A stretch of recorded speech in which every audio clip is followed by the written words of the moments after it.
Do you know your true training zones? What fuel source are you using in each zone? Ideally, test and not guess, but let's talk about what fuel source is used when and how.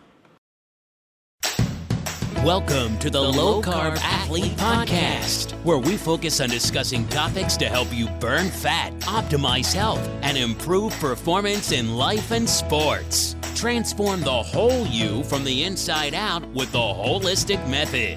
Let's dive in. Here's your host, Debbie Potts.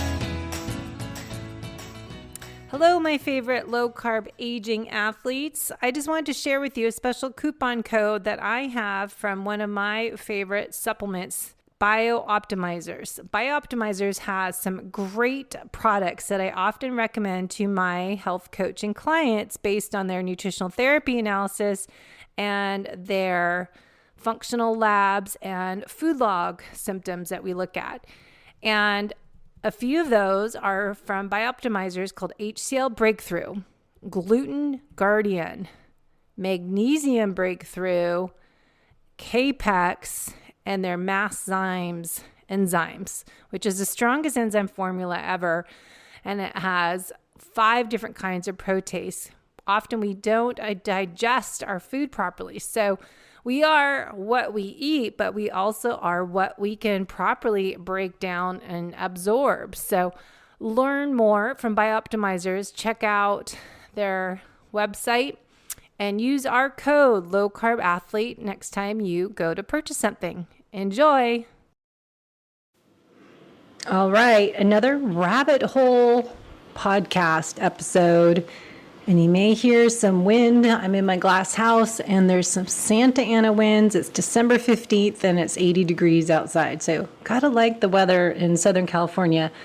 But we get Santa Ana winds that bring increased chance of fires, but we also get warmer weather. So hopefully we don't have any fires, but I am enjoying some beautiful blue sky in front of me and some warm weather. And I ran this morning, or more, hiked up Del Dios Highlands Preserve, 1 mile uphill. Takes me 20 minutes to the turnaround point. I could have kept going, but we were doing repeats today as I continue to talk about how I'm changing how I train and fuel to improve my body composition, my performance in my workouts, to get stronger, faster, and more powerful, and to improve my future self. As I go through my different experiments, I am sharing my journey with you, and I'm also sharing on this podcast the different rabbit holes I'm going down to understand the why. And listening to Dr. Gabrielle Lyon, listening to Dr. Stacy Sims and Peter Attia, and remembering all the information I've learned from Daniel Crumbach in my metabolic expert training. And 15 years ago, I did New Leaf metabolic testing and did Bob Seebahor's metabolic expert training. So I've been in the industry, 30 years. Started doing Ironmans in 2001 until I had adrenal fatigue. 2012, tried again. Or 2013, I got adrenal issues, metabolic chaos. 2014, tried racing again, had a bike crash. 2015, tried racing, and just haven't done it since. So I am now focused on training for the endurance race of life. And as I am over 50, I know I'm experiencing some different changes in my body composition that I'm fighting, and I'm just sharing my experiments with you because I'm sure there's others that are aging as well, men and women, and you may not want the changes that happen. I want to get leaner, and that involves lifting more heavy weights, less chronic cardio type of workouts, more time doing sprint interval training versus doing a 45-minute workout. So today's workout was lifting weights in the gym, chest and back, doing 3 to 5 repetitions. Even I was doing 2 reps on the chest press machine with the plate loaded. And doing some mobility drills and physical therapy stuff for my legs in between, and some core work.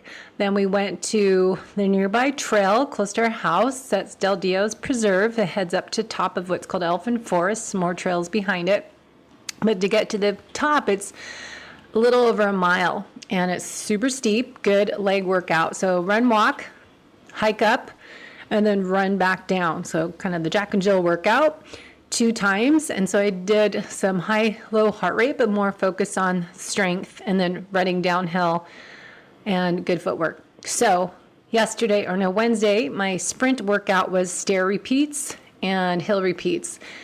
And what I shared in the previous podcast on my solo show, that my typical 45 to an hour run with some intervals was changed to doing 45. I ended up being an hour long of hill repeats up Fletcher's Cove, which is 20 seconds, and then doing stair repeats, which were about 45 seconds up, then a minute or so walking down to recover. That was my workout.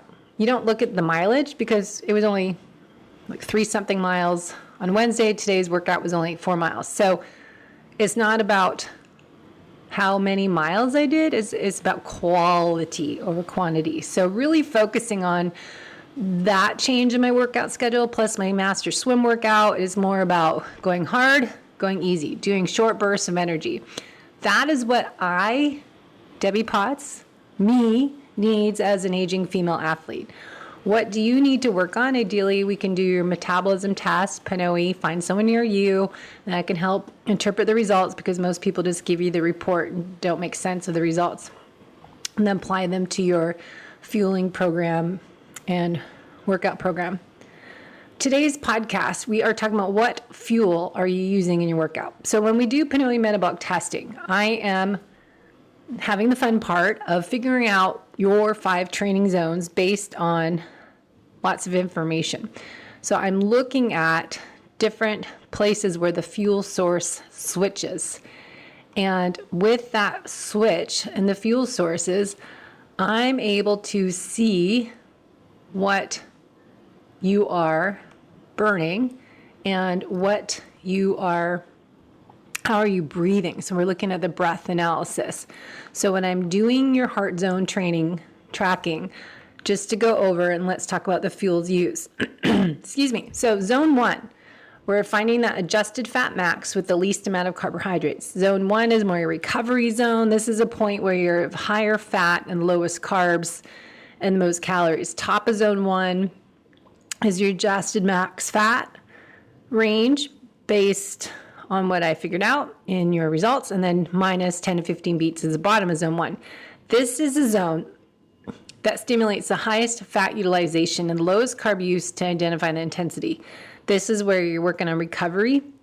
And then we're analyzing your breathing when we test you, right? So breathing frequency is 18 to 22 breaths per minute. Now, zone 2, this is the long sustained distance. This is where we adapt to working on our endurance.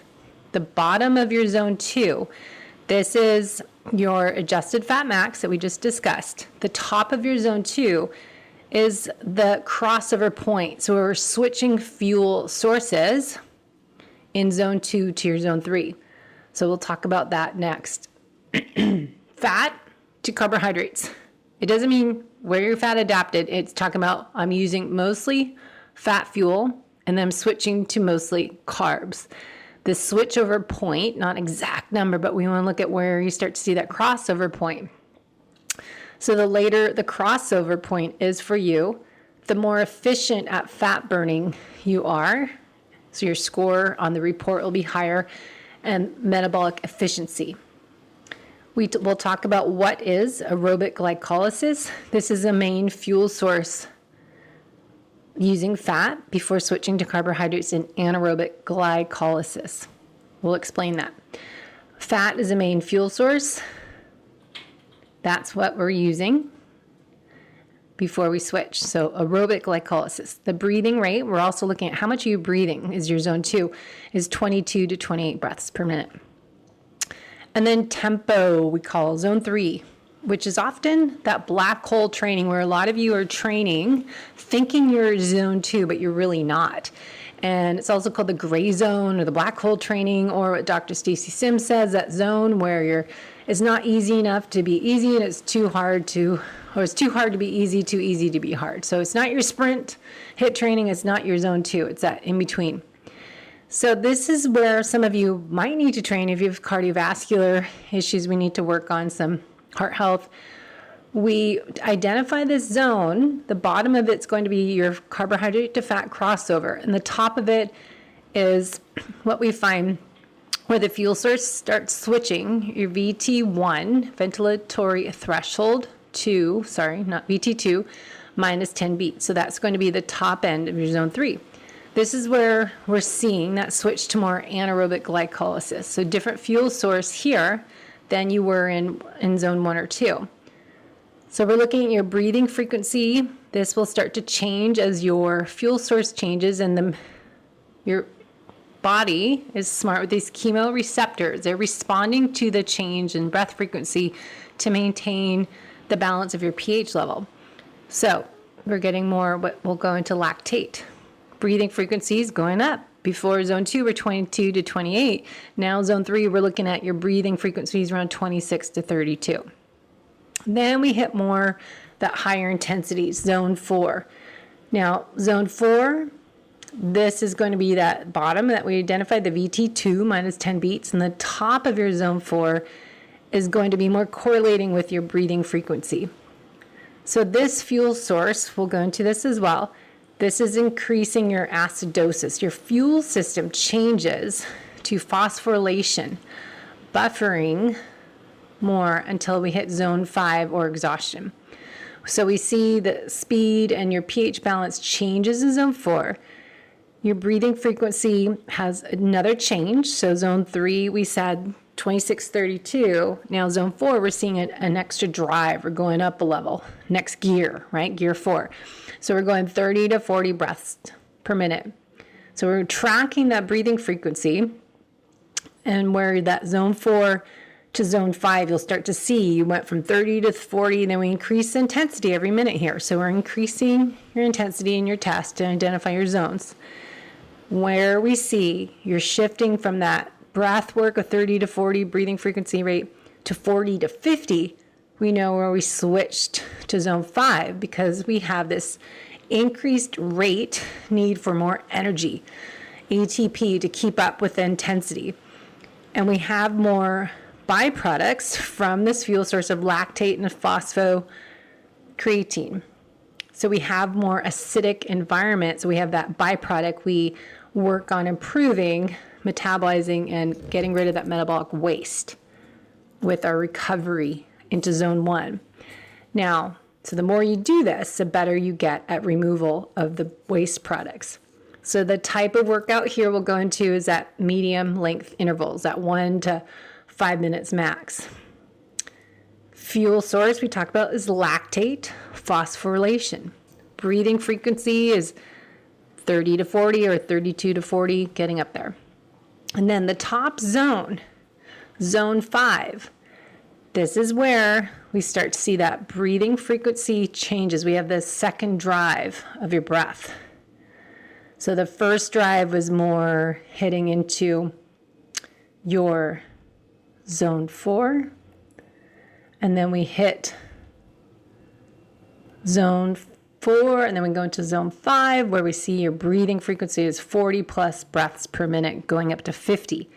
And we stay here until you say, I'm done, I've reached my max, or we see that ventilatory threshold. We see that carbon dioxide go higher than your oxygen. Top of your zone 5. What's your VO2 max? This is what we test when we're doing the metabolism testing. This is the end. This is the hardest part, where I need to yell at you to push you to keep on going and get out of that comfort zone. And if you're not used to doing speed work and going to the pain cave, a lot of people stop before they get here. So you have to really know how to go, okay, just 10, 20 seconds. That's all we need to see what happens here. So the chemoreceptors response to increased carbon dioxide production. We have the changes in that pH balance, so we're more acidic, initiates that zone 5. So now the fuel system, we have a secondary major fuel system to use, ATP-PC. So call it creatine phosphate. Yes, the word creatine. So this is where we can identify your max heart rate, or we go by what heart rate you've seen the highest if we don't reach it.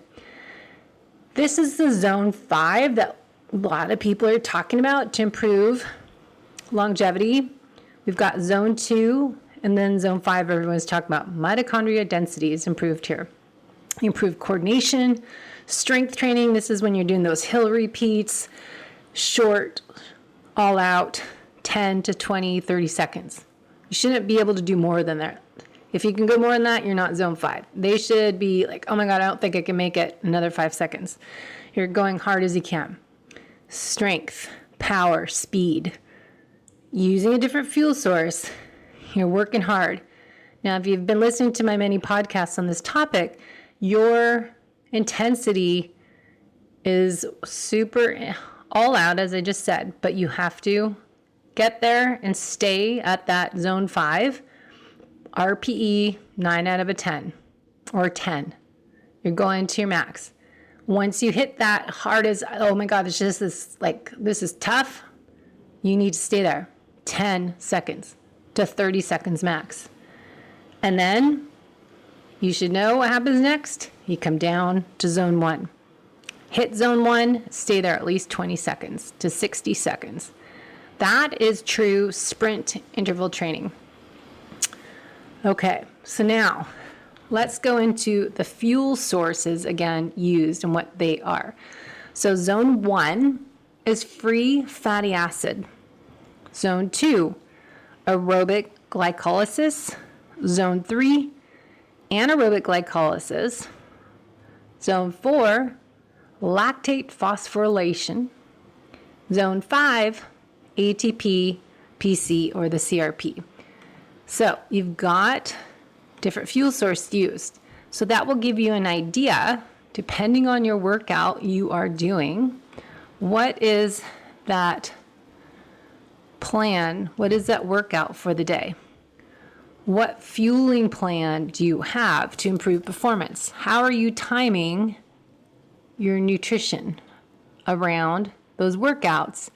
What are you eating post-workout that's going to improve your recovery and get you out of that catabolic breakdown state and get us into anabolic rebuilding, repair? So it's really important to work on nutrition. So let's dive into the definitions of each fuel source, how we make them, a little exercise physiology. So let's break it down. So as we said, free fatty acids are zone 1, your recovery zone, derived from stored fats. This training zone responds or corresponds to low intensity activities as your recovery zone when you're doing intervals. When you're doing zone 3, zone 4, or zone 5 workouts, you need to come to zone 1 in between. Or I just had a client that their workout schedule has them do a progressive workout. They're going up, up, up, up, and then coming down. So it's not really interval training, that's different. So aerobic glycolysis is zone 2. This is your long distance training, your endurance training. So your fuel source is carbohydrates, glucose, through aerobic glycolysis, and some fat. So when we look at the platform of your task, as I can pull it up, I can see where you are burning fat and carbohydrates in that zone 2. Remember, zone 2 is that adjusted fat max until we hit that metabolic crossover point. So I can look and see the data, carbohydrate to fat, and this chart has fat, carbohydrates, your speed, and your heart rate. And then I can look at breath frequency, oxygen, carbon dioxide. So I can see we're burning, where you're burning lots of fat, burning minimal carbohydrates, and where we're burning lots of calories. So I can look at total calories and fat, where they are the highest and what heart rate ranges those are. And when we start to drop off the fat, we know that is the top of your zone 2. So you're burning fat and some carbohydrates when we're in that zone 2.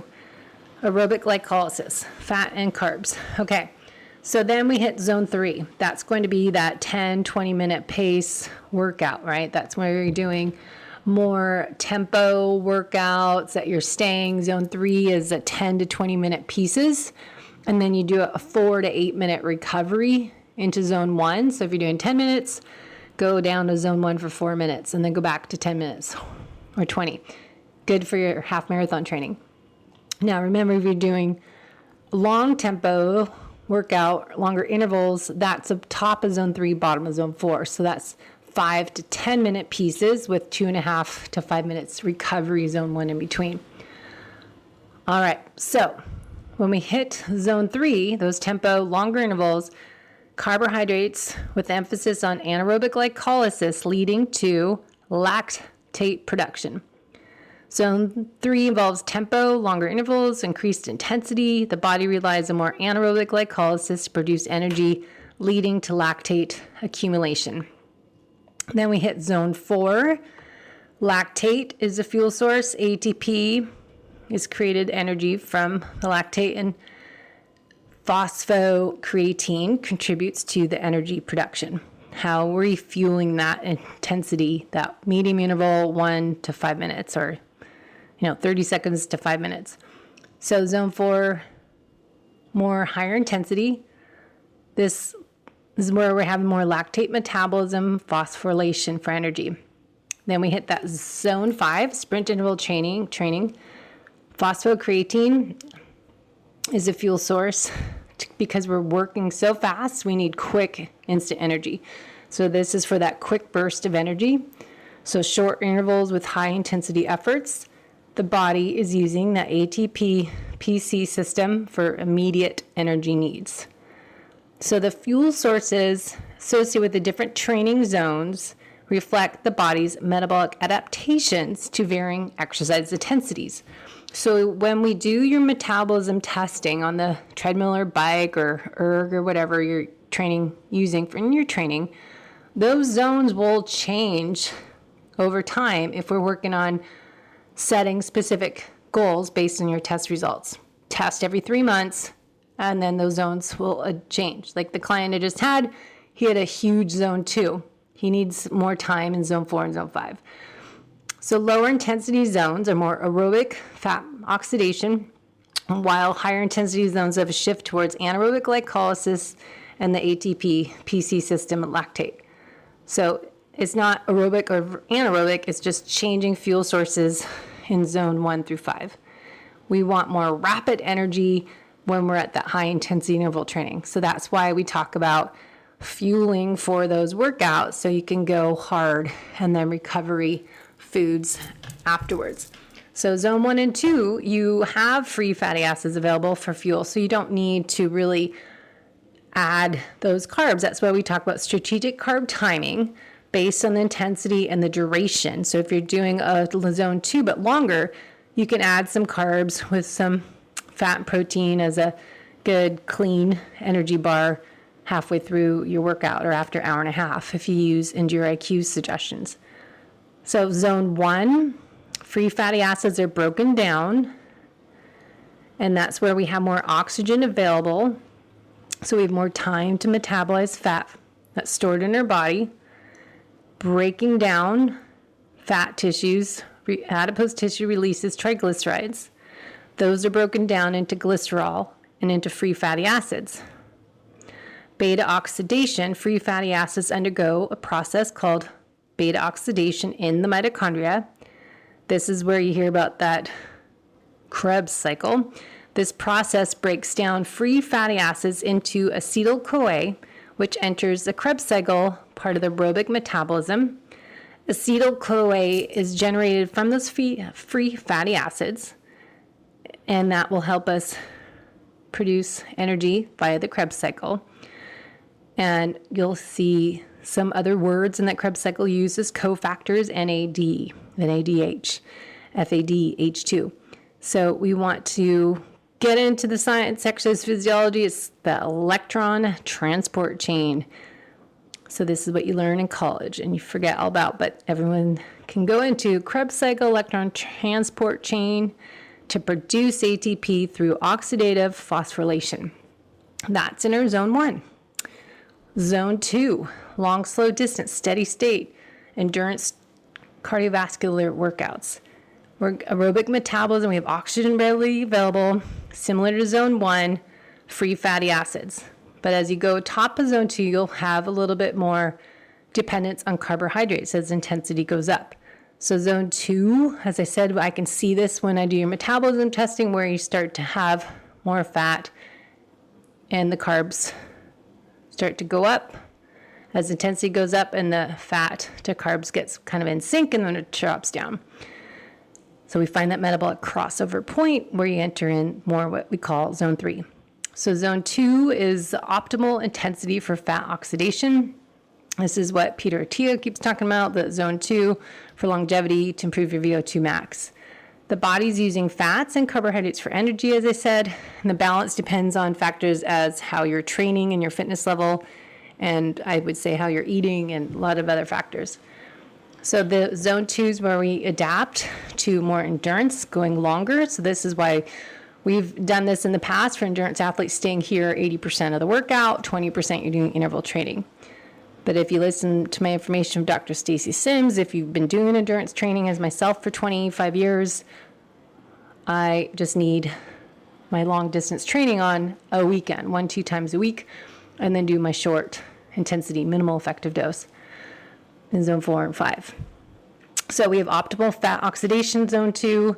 This is where you get better, the endurance adaptation, what you'll hear about, increased mitochondria density, improved fat oxidation, enhancing the body's ability to use free fatty acids for energy. So you're improving that adaptation the more you stay here. But as I said, listen to the information from Dr. Stacy Sims for females that are peri and postmenopause. Both zone 1 and 2, the breakdown for free fatty acids is the main fuel source that we improve the more you train here. Women, we're already better at birth than men, where we have more slow twitch muscle fibers than men. So the key to that zone 1 and 2 is that having oxygen available, proper breathing is a part of the test, is breathing analysis. So if you don't breathe right, you're not going to burn as much fat. If you hyperventilate, you're probably not having as much fat oxidation as you could.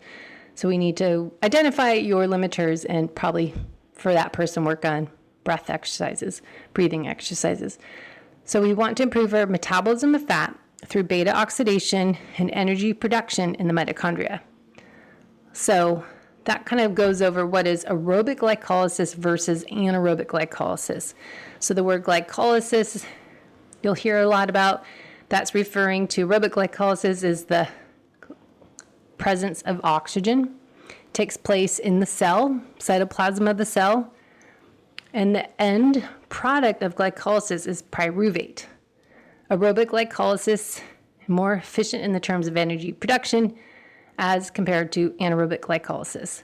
Pyruvate produced can enter into the mitochondria and participate in the Krebs cycle, oxidative phosphorylation yielding to higher number of ATP molecules.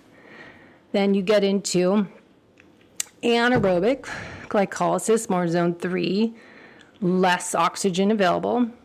This is what's happening within the cytoplasm of the cell. The end product of glycolysis here is lactate, not pyruvate, but lactate.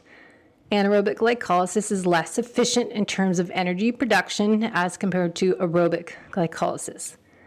The number of ATP per glucose molecule, because the process stops at the production of lactate without utilizing the mitochondria for further extraction. So we create less ATP here than zone 2. So the key difference between aerobic and anaerobic glycolysis is the final fate of pyruvate and the efficiency of ATP production. So in the presence of oxygen, pyruvate enters the mitochondria for further energy extraction, while the absence of oxygen, anaerobic, pyruvate is converted to lactate, resulting in less ATP production. So the fuel source in our body comes from macronutrients and foods, carbohydrates, fats, proteins, as not so much proteins, but the breakdown of the nutrients and our stored body fat and stored muscle glycogen is what we're using for fuel. So we need to look at nutrient timing to have our glycogen's storage filled up to help us do more that zone 3, 4, 5 workout. So you can go into that more if you want to geek out, read my rabbit hole blog page. I'll share in the show notes about what fuel are you using in your workout. So again, zone 1, free fatty acids, zone 2, aerobic glycolysis, anaerobic glycolysis, zone 3, zone 4, lactate phosphorylation, and then zone 5, sprint intervals or the ATP-PC, phosphocreatine. So we have different fuel sources available. We're using carbs and fats, and ideally not protein, because that means yes, you can make glucose from protein, but that means you're breaking down your muscle. I don't want that. I'm already fighting that loss of muscle as I age. So we need to work harder to avoid losing muscle as we age. So I don't want to break down my muscle for fuel. So if you want to improve lactate metabolism, and if you want to improve how you can remove that waste so you can better handle lactate fuel and the byproducts of lactate, that acidic environment, the pH balance, get rid of the waste products. So you need to train properly by disposing of those waste products in your zone 1. So aerobic training, the interval training, the tempo workouts, threshold, all these different types of training are key, as well as strength training. Consistency, but recovery, proper recovery, even post-workout. Foam roller, contrast bath, hot, cold, using the sauna can help enhance blood flow and aid in lactate removal. So I think active recovery is good. Now, I did a podcast on NAD recently, but how is NAD involved in energy production? So I talked about NAD injections as I had recently, NAD eye cream I've been trying out. But what is NAD role in energy production? NAD plays a crucial role in energy and can influence performance gains through its involvement in various metabolic processes. It's a coenzyme that exists between NAD plus and NADH. The interconversion between these forms is central to several metabolic pathways. And what we'll talk about today, how's this related to your energy metabolism? So we talked about glycolysis. NAD plus participates in glycolysis, the initial stage of glucose metabolism. Glucose is broken down into pyruvate, producing NADH in process. The conversion of NAD plus to NADH is a crucial step, as this allows for the production of energy in the form of ATP. And then the Krebs cycle, NAD plus is actively involved in this cycle, which takes place in your mitochondria. During this Krebs cycle, acetyl-CoA is derived from the breakdown of glucose, fatty acids, and even amino acids. This enters a long series of reactions that eventually leads to the production of NADH and FADH2. NADH is generated in the Krebs cycle, carries high energy electrons to the electron transport chain.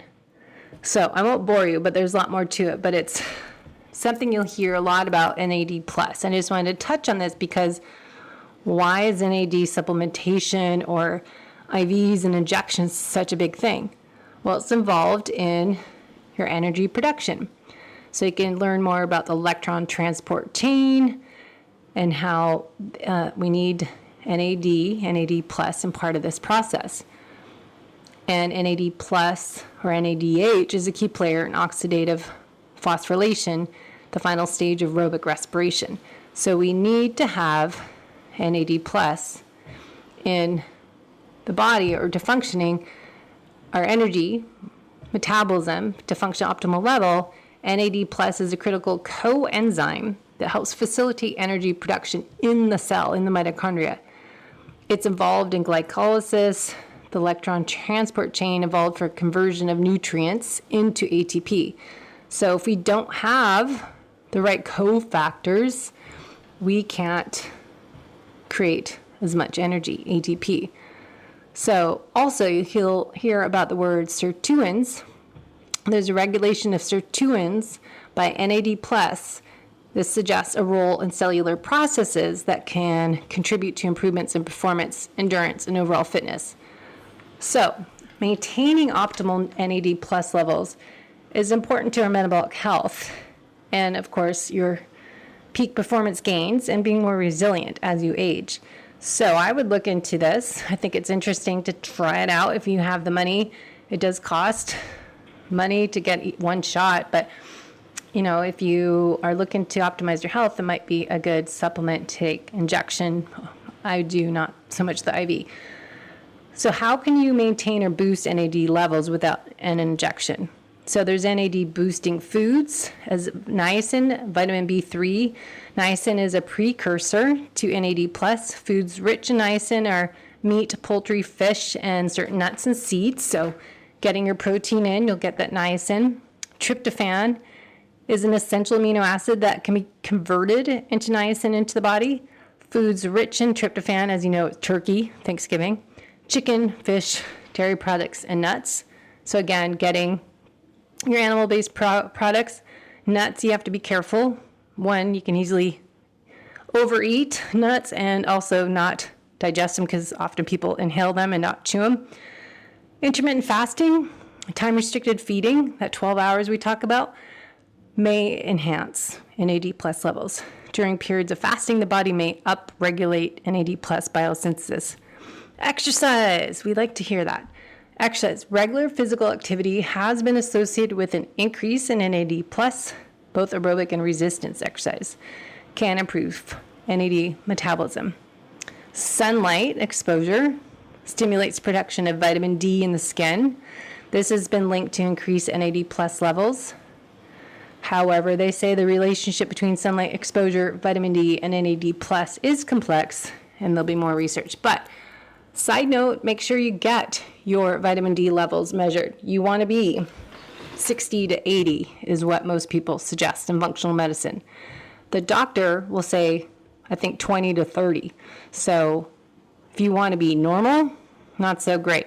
If you want to be optimal, go 60 to 80 is your goal. So you probably need supplement. Make sure you get that morning sunshine.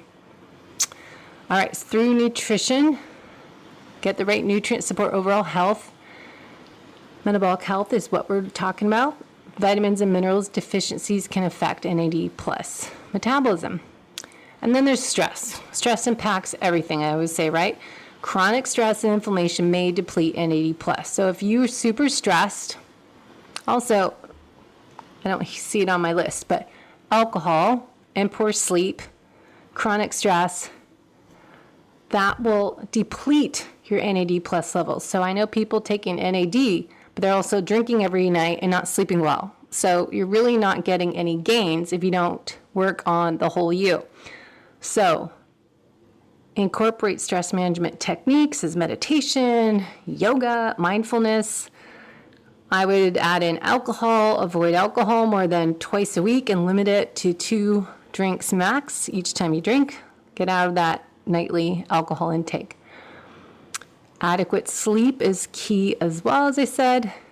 Disrupted sleep pattern can impact NAD+ metabolism, as well as sleep and stress impact everything else you're doing. So if you're not already prioritizing your sleep and managing your stress, I would stop focusing on the exercise part and start working on that first. Prioritize your sleep and stress first before you start tweaking your workouts. Resveratrol, found in red grapes and berries, has been suggested to activate sirtuins, which are NAD+ dependent enzymes involved in cellular regulation. Now, if you read about resveratrol, red grapes and wine, don't think that gives you a hall pass to have red wine every night. You need, I think, 20 glasses of red wine to get enough resveratrol. So you need to take a supplement with resveratrol in it, the right amount, to get those benefits. So drinking red wine for resveratrol doesn't count because you'll end up being an alcoholic if you drink as much as you need to. So not a good plan. So supplementation where you need, that's where we do functional lab testing and investigate all of what you're doing, nutrition, exercise, sleep, stress, all of the above, to see if you need to take certain supplements. Most people eating the right foods and then getting some digestive support as enzymes might be a way to start. Making sure you're eating slowly, mindfully, chewing your food, being in parasympathetic nervous system state before you start eating, taking digestive enzyme support before you start eating. Even if you're eating all this great food and getting your protein goals, if you're not digesting it, you're not getting anything out of it. So that's why I've been taking essential amino acid supplementation and trying to do that 2-3 times a day, because my digestion is not great, because I can tell I'll eat something and it's sitting there 3 hours later. So work on the whole you from the inside out. If you need help, that's what I do, coaching for high performers, and figure out what your fueling and training program, as well as lifestyle and supplementation, should be to be the best version of yourself. So if you have some big goals in the new year, start writing them down for the year, quarterly, monthly, weekly, and nightly. Work on that gratitude journal and set your intentions up for the next day. So train the whole you from the inside out with the elements of the holistic method. Thanks for listening to another one of my rabbit hole podcasts. Get all the notes in the blog on debbiepotts.net. What fuel source are you using in your workout? Test and not guess, and personalize your program. Hey, my fellow aging endurance athletes, just a reminder, if you like what you listened to today, make sure to share this episode with your community. Head to debbiepotts.net to set up a free discovery call to learn more about my personalized coaching programs, especially if you are on a mission as myself to improve the aging process and start training to be my best self when I am 80, 90 years old. So I am on a mission to live my best life and be my best self the second half of my life. So if you're on the same mission as me, head over to my website and YouTube channel to learn more ways to improve the whole you from the inside out with the holistic method.